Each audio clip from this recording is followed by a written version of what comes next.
नमस्कार दोस्तों, स्वागत है आज की इस वीडियो में। एक अनोखा सफ़र। एक समय की बात है, एक छोटे से गांव में माया नाम की एक लड़की रहती थी। माया अपने सपने देखने वाली थी और उसके सामने आम सपने नहीं थे।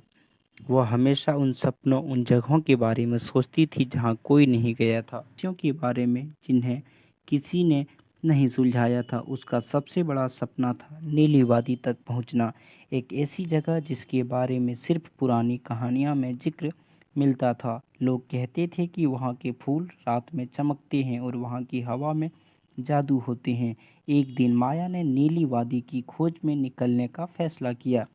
उसके गांव वाले ने उसे रोका। माया, वह सिर्फ माया है, वह सिर्फ कहानियां हैं, वह जगह जगह नहीं है, उन्होंने कहा। लेकिन माया ने उनकी बात नहीं सुनी।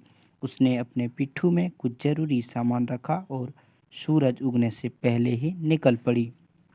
उसका सफ़र आसान नहीं था। उसे घने जंगल में गुजरना पड़ा, जहाँ पेड़ इतने बड़े थे कि सूरज की रोशनी भी जमीन तक मुश्किल से पहुँचती थी। उसे ऊंचे पहाड़ों को पार करना पड़ा, जहाँ हवा इतनी तेज थी कि सांस लेना भी मुश्किल हो रहा था।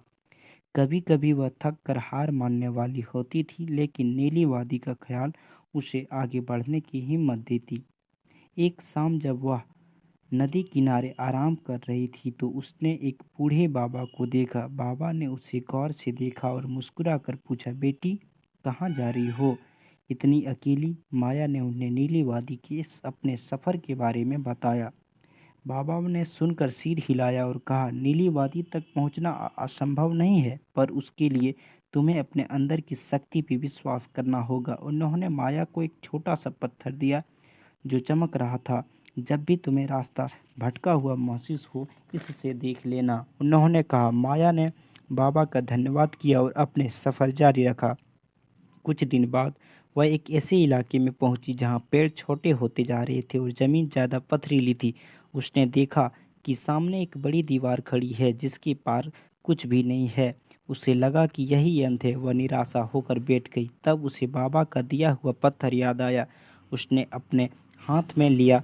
पत्थर से हल्की सी रोशनी निकली और उस रोशनी में उसे दीवार में एक छोटा सा रास्ता दिखाई दिया।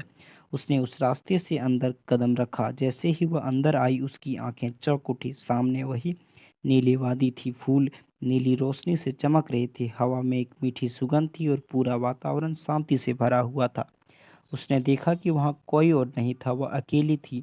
माया ने समझ गई कि नीली वादी एक ऐसी जगह नहीं थी जहाँ सब जा सकते थे, बल्कि वह उन लोगों के लिए थी जो अपने सपनों को पूरा करने की हिम्मत रखते थे, जो मुश्किल का सामना करते थे और जो अपने अंदर की शक्ति पर विश्वास करते थे।